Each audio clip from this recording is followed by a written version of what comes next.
मुझे उतना ही पता है जितना आपने मुझे बताया है, लेकिन मैं इतना कहना चाहता हूँ, मैं पूरे जीवन सत्य और न्याय पे रहा हूँ। जैसा आपने बताया, मीडिया ने बताया कि कोई रिपोर्ट दर्ज हुई है, पुलिस निष्पक्षता के साथ में, गहराई के साथ में और सख्ती के साथ में उसकी जांच करे। ये प्रकरण हो चाहे कोई और प्रकरण हो, मैं हमेशा न्याय और सच्चाई के साथ रहूंगा। सर, क्या एक्सटॉर्शन की बात? मैंने कहा ना, मैं तो अभी मुझे उतना ही पता है जितना आपने बताया। सर, आपको लगता है कानून को अपना काम करना चाहिए और न्याय मिलना चाहिए? निश्चित रूप से मैंने कहा ना, मैं सत्य और न्याय के साथ रहूंगा। लेकिन सर, एक सवाल ये उठता है कि 0 FIR दिल्ली में दर्ज हुई। अब पीड़ित पक्ष की तरफ से तो ये दावा किया जा रहा है कि बहुत रसूख है, लेकिन ये भी बात सामने आ रही है कि भाई कुछ डिमांड भी उधर से की जाए। तो क्या कुछ मेल जोल है, क्या चीज़ें हैं? अभी कुछ भी करना। देखिए, मैं आपसे विनती करता हूँ, आपकी जिम्मेदारी बनती थी, आपको कोई FIR की बात पता चली, चाहे इलेक्ट्रॉनिक मीडिया हो चाहे प्रिंट मीडिया हो, आपने जनता तक वो बात पहुँचाई। अब इसमें बजाय कयासबाजी के मीडिया ट्रायल के पुलिस को अपना काम करने देना चाहिए। मैं हाँ, आरोप है कि राजस्थान में न्याय नहीं मिला तब उसे दिल्ली जाना पड़ा। मैंने कहा ना, अभी मैं कुछ भी नहीं कहूँगा। मुझे बात का इतना पता जितना आपने बताया, और मुझे विश्वास है पुलिस न्याय करेगी, गहराई में जाएगी और सच्चाई का पता लगाएगी। सर, ऑपोजिशन पार्टी आपसे मेरे कुछ भी नहीं कहना अभी। मेरे को जितना कहना था मैंने कह दिया। मैं पूरे जीवन न्याय के, सच्चाई के साथ रहा हूँ, और ये प्रकरण हो चाहे कोई और प्रकरण हो, मैं हमेशा न्याय और सच्चाई के साथ रहूंगा। जहाँ न्याय होगा वहाँ मैं।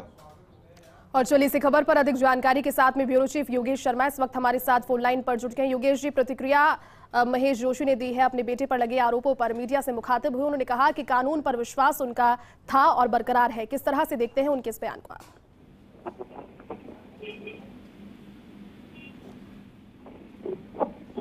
योगेश जी, आप सुन पा रहे हैं हमें?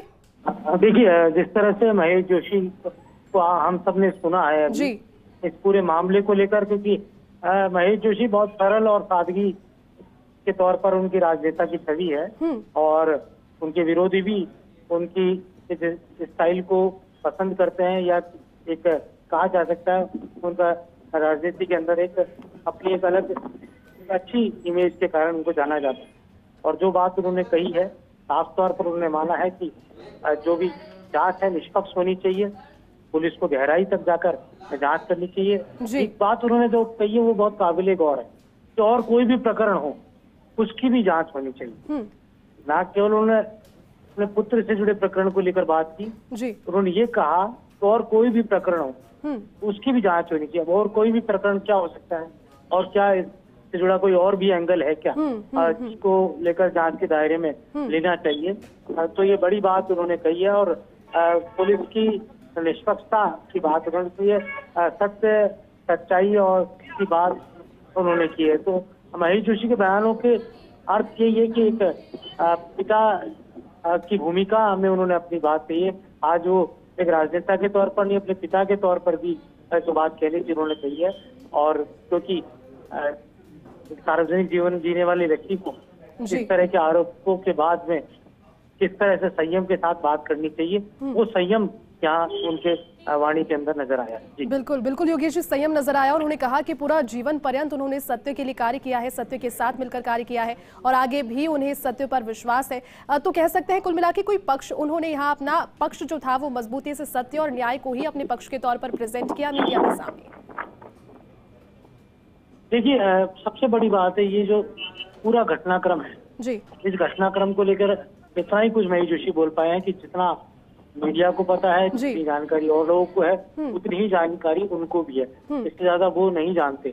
ये बात उन्होंने कही है। मुझे ऐसा लगता है कि मीडिया के सामने अभी पूरी तरह वो बात कह नहीं पाए, या पूरी तरह अभी कहने की स्थिति में नहीं है। पूरी तौर पर बात वो भी जब पूरी तरह प्रिपेयर होंगे इस बात को कहने के लिए तब वो बात कहेंगे। लेकिन ये जरूर है कि राजनीतिक तौर पर जिस तरह का लांछन लग रहा है, और सियासत में महेश जोशी का जो कद रहा है, वो एक बार जयपुर से लोकसभा के सांसद रह चुके, उप मुख्य सचेतक रह चुके, आज मुख्य सचेतक भी है, जलदायक मंत्री भी है, प्रदेश कांग्रेस सेवा दल के मुख्य संगठक रहे और मुख्यमंत्री अशोक गहलोत के सबसे वफादार अगर 5 नेताओं में गिनती की जाती है राजस्थान में, तो उनमें टॉप 5 के अंदर महेश जोशी का नाम लिया जाता है। और आपको ध्यान होगा कि जितने भी कांग्रेस के कैंप होते थे, बाड़ेबंदी से जुड़ी जितने भी जयपुर में हुई, अन्य राज्यों को लेकर भी या कह सकते हैं विधायकों को लेकर, महेश जोशी ने सारा लीड किया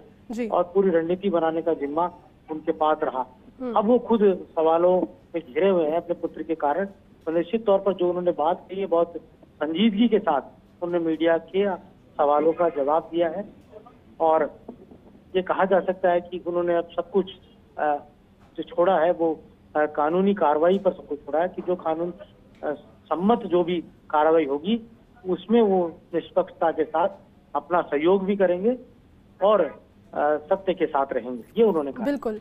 अब योगेश जी, जरूरी भी इसलिए हो जाता है चूंकि विपक्ष की ओर से लगातार प्रदेश की कानून व्यवस्था को लेकर के सवाल उठाए जाते रहे, इसको मुद्दा भी बनाया जाता है। एक पत्रकार ने, हमने सुना कि सवाल भी पूछा कि क्या प्रदेश से अगर उम्मीद न्याय पूर्वक जो चाहते हैं वो नहीं मिली तो क्या दिल्ली का रुख करेंगे। उन्होंने इस पर भी साफ कह दिया कि प्रदेश से जो न्याय मिलेगा, जो न्याय व्यवस्था जो निर्णय लेगी, वो उस पर पूरा विश्वास रखते हैं, पूरा उन पर उनका जो ट्रस्ट है वो बरकरार रहेगा।